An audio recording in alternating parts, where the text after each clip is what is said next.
Hello guys, ang nakikita ninyo ay bangka kung saan nilagay na dun ng kanilang huling isda. Ang dami siguro nila nakuhuling isda.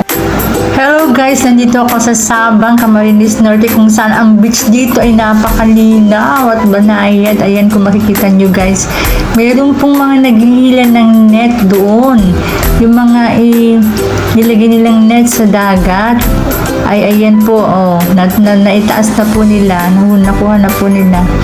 At yung mga nahuli po nila na isda, ayan, ilalagay na po nila sa kanilang bangka.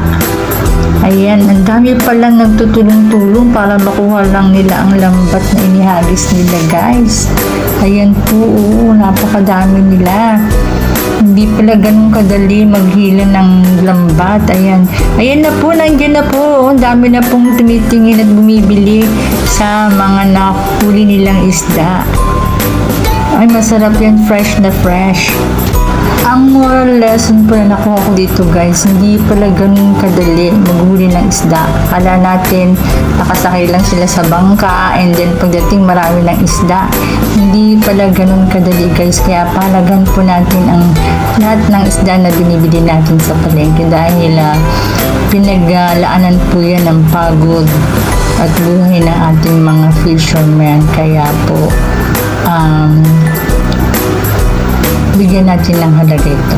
Dapat po pala, kada kain natin, ipag-pray natin ang mga mangingisda na patnubayan sila ni Lord para makahuli sila ng madaming isda at makabalik sila ng safe sa kanilang mga bahay. Sila yung mga nandyan lang sa hindi kalayuan na lugar sa dagat. Paano pa po yung mga nasa gitna, di po ba? Talagang hindi sure ang kanilang kaligtasan. Kaya lagi natin silang pasalamatan at ipagpasalamat kay Lord ang lahat ng biyaya ating nare-receive. I hope nagustuhan niyo po ang aking video. Sa mga hindi pa po naka-subscribe sa akin, maki-hit na lang po ang button na like and subscribe and notification bell para po sa susunod ko pang mga video ay ma-notify kayo. Praise Corner, like and subscribe!